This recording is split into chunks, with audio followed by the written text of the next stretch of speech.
Oke, assalamualaikum warahmatullahi wabarakatuh. Profesor Sadri Wajasiri Amri Waluratan Milisani Wakakori. Ya, sekarang kita lanjutin ke bab 5 operational amplifier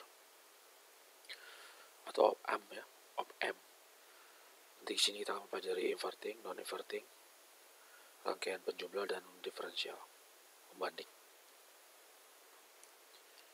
Oke. Pendahuluan.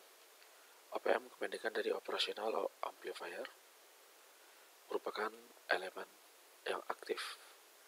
Jadi kemarin kita belajar resistor, dan resistor itu adalah elemen pasif. Sedangkan op-amp itu termasuk elemen aktif. Kenapa? Karena dia bisa digunakan sebagai penguat.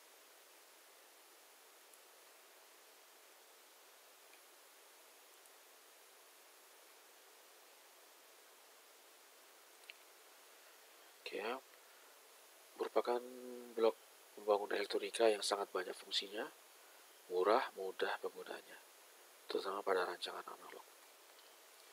Jadi kenapa dibilang blok pembangun elektronika? Karena di dalam op-amp ini sebenarnya banyak komponen-komponen ya. Banyak komponen transistor, kapasitor, resistor, disusun sedemikian rupa. Dia menjadi sebuah blok pembangun elektronika. Kalau misalkan seperti biasa saya analogikan seperti rumah ya. Rumah itu bisa dari bata, dari kosen pintu, jendela. Nah, jendela itu terdiri apa? Dari kaca. Nah, kaca terdiri apa? Dari pasir yang dipanaskan. Kemudian jendela itu juga membutuhkan paku. Tapi sebagai blok pembangun rumah itu dibuat terdiri dari jendela gitu ya. Jadi tidak bisa kita katakan jendela merupakan blok pembangun rumah, atau pintu juga blok pembangun rumah, atap. Nah, begitu juga dengan elektronika ini. Ada namanya op-amp sebagai blok pembangun rangkaian ya. Dalamnya seperti tadi terdiri dari transistor dan seterusnya. Ya, yang op-amp ini ya sangat banyak fungsinya. Kalian bisa membuat osilator di situ. Osilator itu rangkaian pembangkit gelombang ya yang periodik. Kemudian kalian bisa membuat penjumlah, penguat, pengali, kemudian integrator, diferensiator. Dan hanya dengan menambah komponen eksternal kita bisa merubah fungsi dari rangkaian op-amp tadi ya, terutama pada rancangan analognya. Jadi ini op-amp ini khususnya untuk perancangan analog. Oke, bahkan op-amp juga digunakan untuk membuat DAC ya, digital to analog converter. Punya banyak sekali fungsinya op-amp. Pembangkit gelombang sinus sebagai penguat, yang paling penting penguat ya. Kemudian penguat instrumentasi, banyak sekali deh. Makanya op-amp disebut sebagai pembangun komputer analog pertama. Itu menggunakan op-amp. Op-amp komponen elektronik yang bersifat seperti VCVS, voltage control voltage source. Jadi sebuah penguat tegangan yang inputannya semua tegangan juga.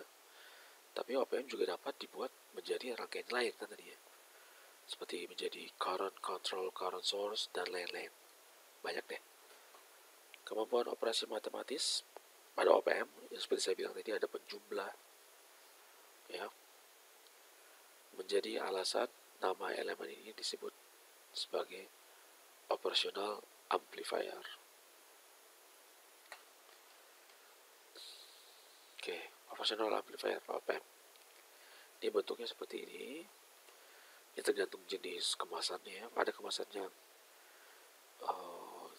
namanya tuh DIP ya, dual input package. Ya,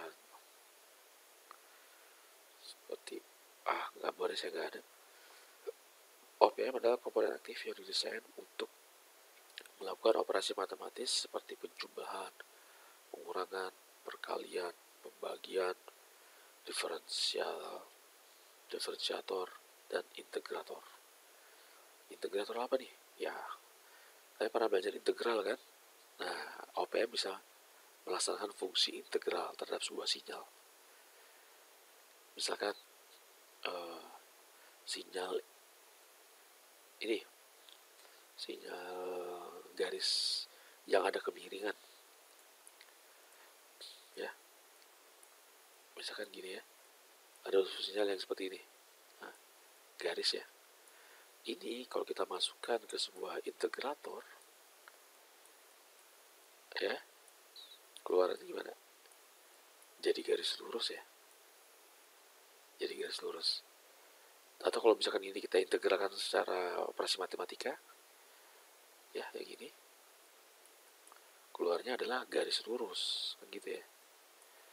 Ini X misalkan, ini Y gitu ya, ini X, ini Y. Nah ini bisa kita lakukan dengan rangkaian atau komponen yang kita rangkai, komponen op-amp yang kita rangkai sebagai rupa menjadi integrator. Begitu juga dengan diferensiator. Jadi emang luar biasa op-amp ya. Oke, gambar ini itu merupakan contoh ini ya. Nah ini yang package 2 inline ya, DIP. Lihat kaki kemana nih, ketujuhnya ini sebagai sumber tegangan, sumber daya dari op-amp positif, kaki 4 negatif, kaki 6 output, kaki 2 inverting output, kaki 3 non-inverting. Apa itu maksudnya? Nah ini ya, ini adalah skema diagram elektronikanya. Apa maksudnya inverting input? Maksudnya inverting input tuh jika ada inputan sinyal yang kita berikan pada kaki inverting input, yaitu kaki nomor 2 ini, maka keluarannya akan terbalik gitu. Contohnya apa? Contoh ya, misalkan ada inputan kita berikan berupa gelombang sinus pada kaki nomor 2 ya, maka keluarannya ya nantinya terbalik gitu ya. Jadi fasenya dibalik 180 derajat, jadi terbalik. Ingat ya, kita belum membicarakan tentang berapa penguatannya ya, kita hanya membicarakan tentang fasanya atau tentang dibalik atau nggak dibalik untuk sekarang. Jadi sekali lagi, kalau masukkan pada inverting input, maka keluarannya menjadi terbalik, fasanya dibalik menjadi 180 derajat gitu ya, terbalik dah, intinya terbalik nih. Nah kalau non inverting input ya, jadi keluarnya ya tidak terbalik gitu. Setelah dikuatin ya, fasanya sama, frekuensinya juga sama gitu seharusnya. Nah ini mana tadi?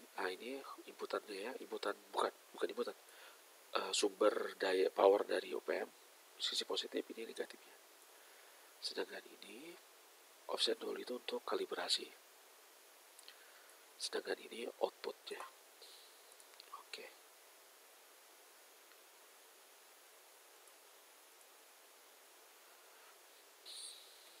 Nah, inputan pada op-amp ini udah dikasih ya. Jadi saya kasih tadi. Oke, sumber. Nah, sumbernya tadi ini ya. Nah, ini cara merangkai sumbernya. Jadi kita menggunakan 2 buah sumber tegangan DC ya, yang di seri. Kemudian bagian sisi yang sini ya, di antara kutub negatif dan positif sumber DC tadi kita groundkan. Yang ini lihatnya lebih pendek ya, ini untuk sumber negatif dari op-amp, sedangkan yang panjang berarti positif ya, untuk sumber positif dari op-amp gitu. Kemudian kalau kita lihat KCL arusnya ya, ini IOT di sini, berarti otomatis kita tahu ya, IOT itu berarti apa? I1 tambah I2 tambah I plus tambah I min. I min ini maksudnya arus dari sumber negatif, I plus arus dari sumber positif gitu, gampang ya. Tapi pada penggunaannya nanti kita anggap I1 sama I2 ini 0. Jadi arus sumbernya totalitas keluar melalui output. Oke, nah ini penting sekali juga ya, pemodelan op-amp. Jadi pemodelan op-amp itu bisa kita anggap ya sebagai rangkaian yang terdiri dari satu buah resistor input, satu buah resistor output, dan sumber tegangan dependen. Ya, ini RR inputnya ya. Lihat, positifnya itu di sumber non inverting atau kaki nomor 2. Negatifnya itu bukan kaki nomor 2, sorry ya. Kaki nomor 3 ya ini. Di kaki nomor 1 sumber inverting. Jadi positif VD-nya di bawah, negatif di atas. Nah, sumber dependen ini adalah A atau faktor penguatan dari OPM-nya dikali dengan VD, perbedaan tegangan antara V2 dan V1. Jadi ini ya, VD itu sebenarnya V2 min V1 kan. Maka A dikali V2 min V1. Nah, ini adalah hambatan output. Biasanya kecil sekali hambatan output tuh. Semakin kecil semakin bagus. Hambatan input semakin besar semakin bagus. Oke.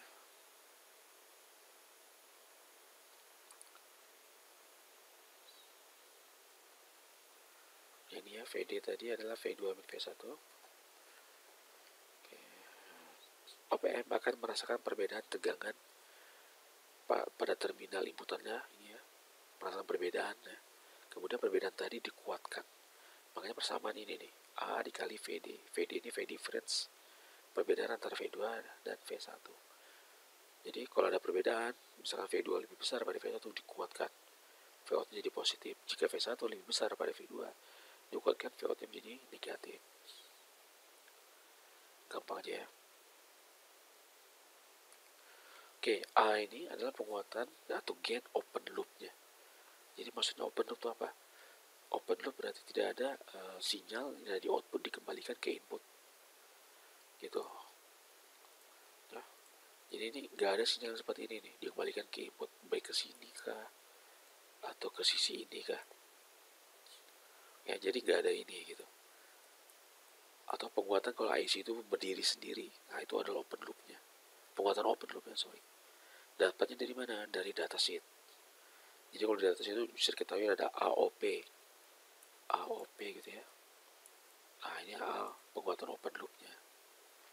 Semakin besar AOP, semakin besar ya, semakin mantap. Sebesar-besarnya tuh, kalau bisa cari AOP yang paling besar. Oke. Konsep.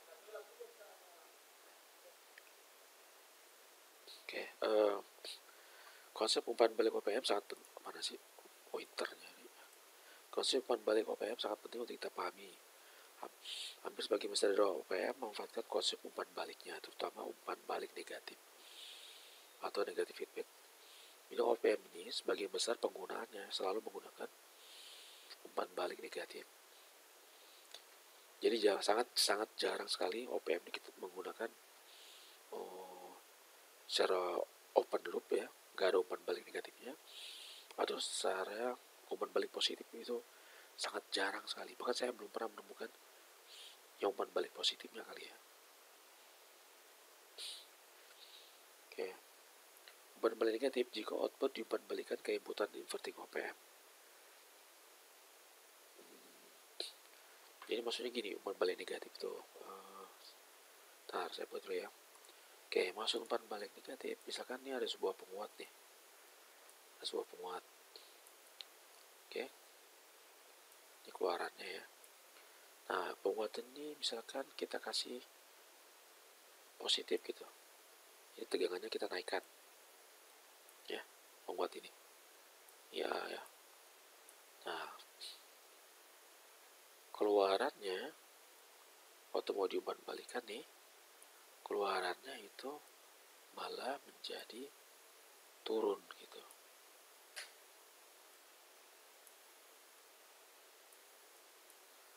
Ya. Ini input ya. Input, ini outputnya gitu. Output ini saya umpan balikan ke input lagi. Nah, kalau misalkan inputnya naik, waktu inputnya kita besarkan, tapi outputnya menjadi turun, yang kita umpan balikan ini, maka ini namanya umpan balik yang negatif. Begitu. Kalau misalkan outputnya naik juga gitu ya, ini naik ya, naik, ini juga outputnya menjadi naik juga, kemudian diumpan balikan, itu berarti namanya umpan balik positif. Dan ini yang umpan balik positif sangat sangat sangat, itu biasanya itu terjadi, sangat jarang kita gunakan ya. Itu biasa sesuatu yang tidak kita inginkan. Kalau misalkan kalian pernah menggunakan sistem ini ya, sistem apa sih, pengeras suara, kemudian kayak di masjid-masjid itu lagi ceramah dia, kemudian ada suara melengking gitu, melengking keras sekali. Nah, itu akibat dari umpan balik positif, dan itu kita tidak mau kan, gitu. Makanya pada OPM ini selalu menggunakan umpan balik negatif. Oke, sekarang tabel 51. Parameter pada OPM secara umum. Parameter yang perlu diketahui pada OPM: open loop gain-nya. Nah, open loop gain, penguatan open loop-nya, tidak ada umpan balik, itu sangat besar. Lihat nih, 10 pangkat 5, 10.000 sampai 10 pangkat 8. Besar sekali ya kalau yang ada di pasaran. Nah, secara ideal kita inginnya itu tak terhingga. Jadi tak terhingga itu yang paling mantap malah. Kemudian hambatan inputnya, RI. Hambatan inputnya yang ada di pasaran 10 mega, 1 mega, 10 pangkat 6 kan, 1 mega sampai 10 pangkat 13, besar sekali. Kita inginnya ideal value-nya tak terhingga ya. Jadi intinya kalau semakin besar hambatan input dari OPM, itu semakin mantap, semakin bagus OPM-nya. Kemudian output resistan, hambatan output itu kecil ya, 10 sampai dengan 100. Ini kecil ya. Nah, kita pengennya adalah 0. Jadi semakin kecil hambatan output dari OPM, semakin bagus OPM tersebut. Kemudian suplai tegangannya. Nah, itu kakinya VCC yang tersedia di pasaran, yang biasa ya, yang umum lah, yang biasa kita pakai. Tegangannya 5 sampai dengan 24 volt. Nah, ini tergantung keperluan kalian gitu. Kalau kalian butuh tegangan yang besar ya pakai 24. Kalau yang cuma kecil aja ngapain sampai 24. Kayak gitu ya. Jadi ingat ini ya, parameter-parameter ini. Ada open loop, hambatan input, hambatan output, tegangan sumber. Open loopnya, gainnya, penguatan open loopnya semakin besar semakin bagus. Hambatan input semakin besar semakin bagus. Hambatan output semakin kecil semakin bagus. Supply tergantung dari penggunaan kita. Oke. Sekarang batasan OPM. Jadi OPM itu juga ada batasannya. Tegangan keluaran pada OPM tidak bisa melebihi dari tegangan saturasinya. Ya, baik positif maupun negatif saturasi. Ini mode OPM. Saturasi positif VCO sama dengan VCC dengan sumber positif, atau saturasi negatifnya VO sama dengan min VCC ya, yang ini ya, daerah linearnya antara positive saturation dan negative saturation. Jika misalkan keluaran OPM adalah anggaplah 5 volt, kemudian sumber VCC-nya adalah 10 volt, maka OPM bekerja pada linearnya. Ya, jika misalkan VCC-nya adalah 10 volt, keluaran OPM dari teoritis, misalkan kita itu hitungan idealnya, keluarannya adalah 15 volt, maka keluaran dari VO dari OPM tidak mungkin melebihi 10 volt tadi. Ya, misalkan VCC 10 volt ya, keluarannya 15, berarti kan 15 di sini lah ya, di sini. Nah, ini nggak mungkin. Dia akan tetap di bawah garis saturasi ini. berarti paling mentok-mentoknya 10 volt. Jadi walaupun inputannya kalian naikkan lagi, dia akan tetap 10 volt. Gak mungkin melebihi dari saturasi. Jadi saturasi ini batasnya lah. Begitu juga pada sisi negatifnya. Jika misalkan keluarannya adalah 15 volt, min 15, sedangkan VCC-nya adalah min 10, maka keluarnya tidak mungkin di bawah min 10. Akan mentok min 10. Gitu. Jadi kalian harus memperhatikan juga nih dalam merancang op-amp. Seandainya keluaran kalian tuh butuh nyampe 10 volt, maka buatlah tegangan saturasinya di atas 10 volt tentunya. Dengan cara merubah sumber baterai op-amp, sumber op-amp, naikkan menjadi 12 volt kah, 13 volt, pokoknya di atas itu aja. Ya. Kemudian misalkan kalian tahu dalam merancang op-amp, keluarannya tidak mungkin melebihi 10 misalkan, tidak mungkin melebihi 10. Ya kalian sumbernya nggak perlu sampai 20 volt gitu. Ya di sekitar 10 volt atas sedikit aja. 11 volt, 12 volt gitu ya. Oke. Nah, ini contoh 51. Contoh 51. Nah, ini contoh 51 di mana op-amp disusun secara umpan balik negatif. Ya, ini VS-nya positif, keluarannya dia akan negatif turun gitu ya di Vout ini.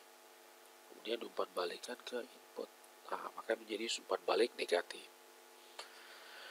Nah, umpan baliknya ini di sini dia menggunakan resistor 20 kilo. Ya. Ini adalah outputnya, ini adalah input. Oke. Gitu ya. Kemudian ditanya berapa penguatan closed loop-nya atau Vout dibagi input VS. Gitu. Ya, penguatan closed loop-nya, bukan penguatan open loop-nya. Bukan gain open loop-nya. Kalau gain open loop-nya itu berarti kok tanpa umpan balik ini aja. Op-amp sini aja tanpa umpan balik. Itu yang saya bilang tadi, yang besarnya sampai besar sekali ya. Yang ini.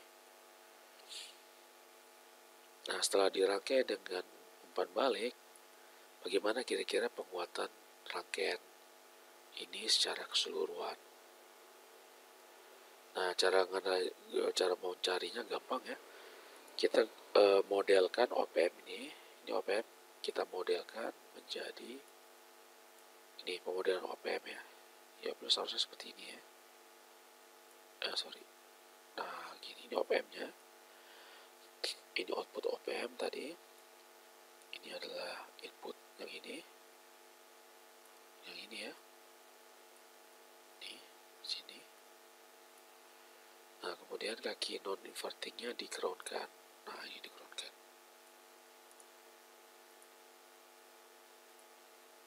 Oke.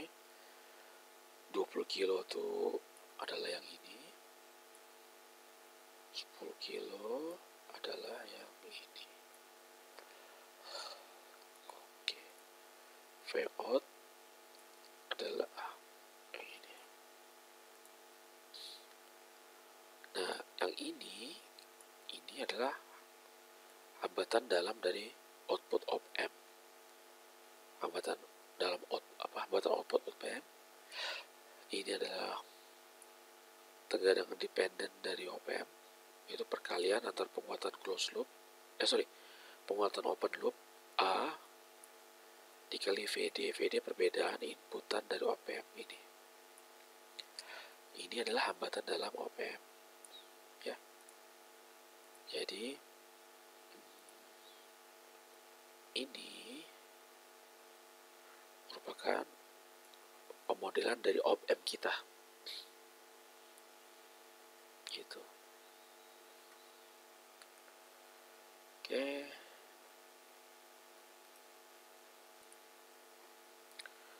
Oke, kita analisa ya.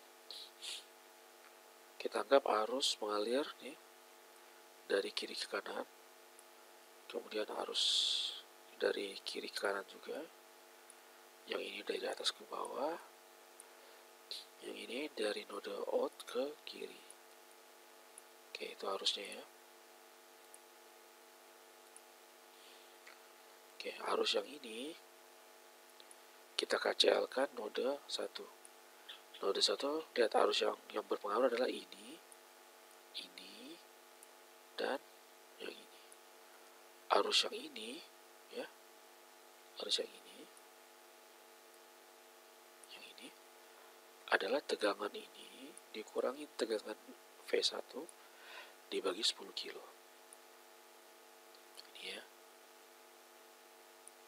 Nah, kemudian sama dengan arus ini ditambah arus yang ini.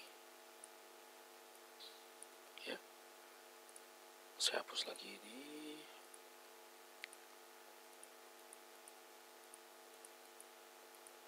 Nah, arus yang ini ya, apa? Tegangan V1 dikurangin V out dibagi 20 kilo. Ini ya. Ini dijumlah tegangan V1 dibagi 2 mega. Ini. Ups, salah tadi ya. Yang V1 min V0 itu adalah yang ini. Harus yang ini ya. V1 dikurangin V out dibagi 20 kilo adalah ini ya. Sorry tadi salah. Kemudian V1 dikurangin ground to 0 dibagi 2 mega adalah yang ini. Oke. Kemudian dikalikan dengan ini 20.000 pangkat 10 pangkat 3 untuk menghilangkan ini ya, maka dapatlah persamaan kita seperti ini. Kemudian kita bagi dengan 100, dapat persamaan seperti ini. 301 ini kita anggap 300. Maka kenapa sama dengannya menjadi kayak gini gelombang ya, pendekatannya aja. Oke, kemudian V1 nya kita keluarin, jadilah seperti ini.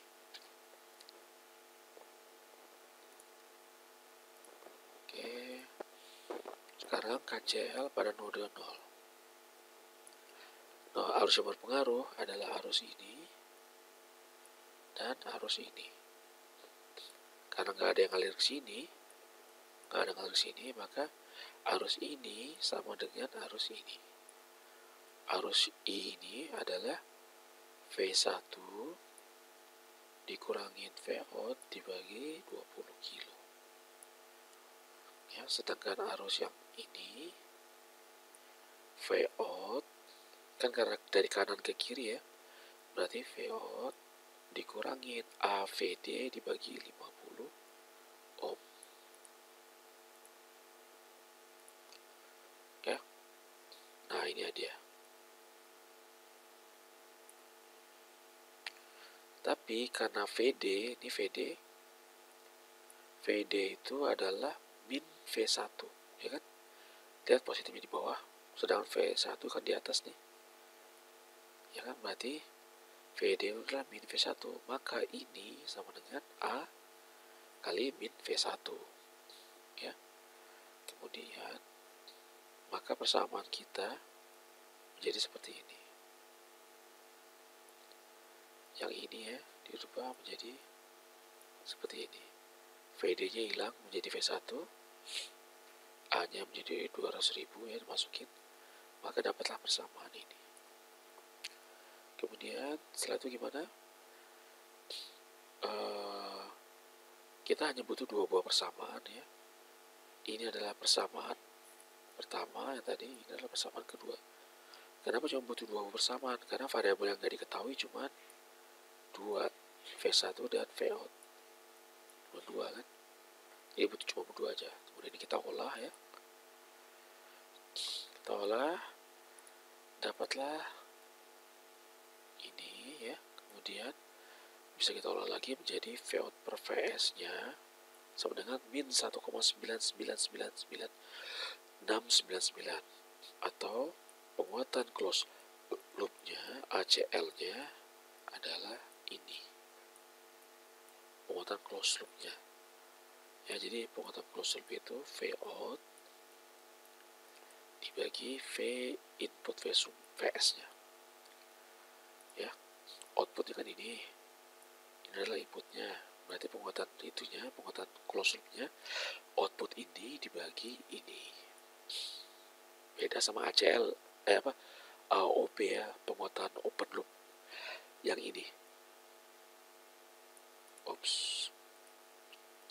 Penguatan open loop yang ini ya, yang ini beda. Ini adalah penguatan open loop, sedangkan yang ini adalah penguatan closed loop. Jadi setelah rangkaian disusun dirangkai seperti ini, ada umpan baliknya,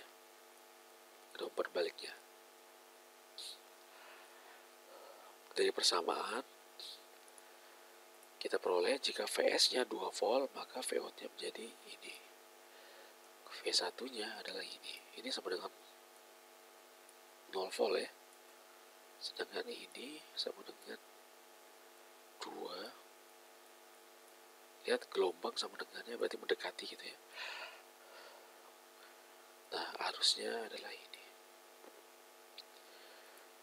Dari contoh ini kita dapat mengetahui bahwa menganalisa OPM tidak ideal cukup merepotkan karena kita menggunakan kata-kata yang sangat besar. Ini akibat dari open loop gain-nya yang besar sekali. Makanya kita menganalisa OPM biasanya menggunakan analisa yang OPM ideal gitu. Nah sekarang ini gimana nih? Ini gimana cara kerjanya? Gampang ya. Kita pemodelkan aja lagi ini, kemudian menggunakan analisa node, kemudian kita keluarkan Vout per Vs nya, dapat penguatan closed loop nya gitu. Oke, ini latihan nomor 1 ya. Ini bisa juga kalian misalkan menggunakan simulasi Proteus ya. Ini yang ini adalah op-amp ya, op-amp-nya. Jadi saya buat penguatannya 200.000 kali. Ini adalah VCVS ya, yang ini. Ini adalah pembuatan outputnya. Ini pembuatan inputnya 2 mega. Ini sumbernya, maka keluarannya menjadi 9 volt. Gitu. Ya. Ini contoh misalkan penggunaan Proteus.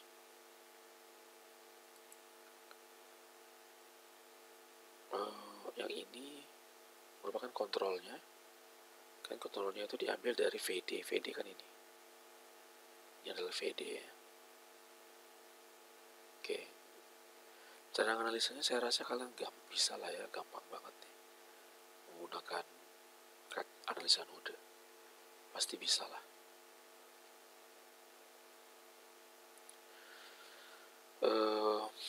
Walaupun kalian mungkin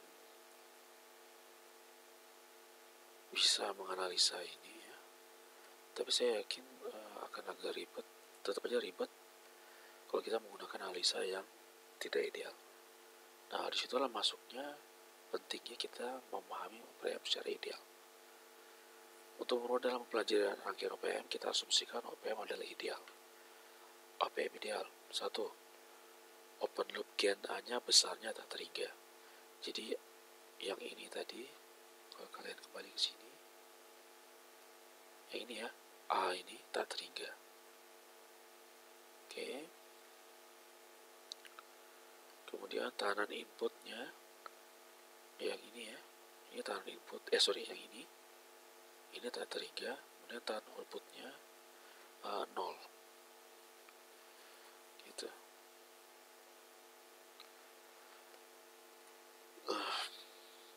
Dari persamaan ini aja kelihatan ya, jika ini tak terhingga maka Vout kan gak signifikan.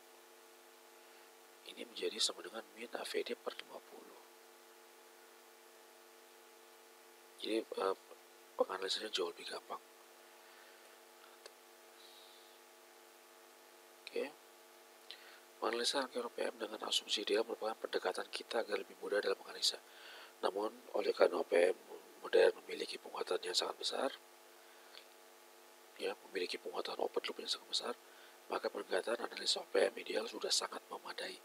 Maksud memadai, ya sudah sangat mendekati hasil yang sesungguhnya gitu, hasil praktiknya. Jadi hasil analisa pendekatan ideal dengan hasil sebenarnya hampir sama. Bedanya palingan berapa, 3 angka di belakang koma atau 4 angka, kecil sekali. Bedanya, selisihnya kecil sekali, jadi bisa kita abaikan. Oke, yang perlu ini juga penting sekali ini ya.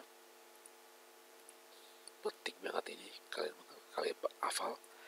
Jadi karena hambatan input pada OPM ini besar sekali, atau kita anggap terputus ya, ini terputus, sehingga arus yang masuk ke OPM itu selalu 0.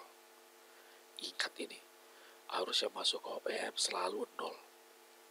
Analisa OPM ideal, sekali lagi, karena hambatan inputnya ini tak terhingga ya, jadi ini seolah-olah terputus, maka arus inputnya itu selalu 0. Oke, nah kemudian perlu juga diingat, tegangan input V1 dan V2 itu selalu kita anggap sama. Jadi V2 sama dengan V1. Gitu. Ingat ya, sekali lagi, karena hambatan inputnya yang tak terhingga, maka arus yang masuk ke dalam OPM itu sama dengan 0. Kemudian, karena penguatan open loop juga terhingga, maka kita selalu menganggap V1 sama dengan V2. Gitu.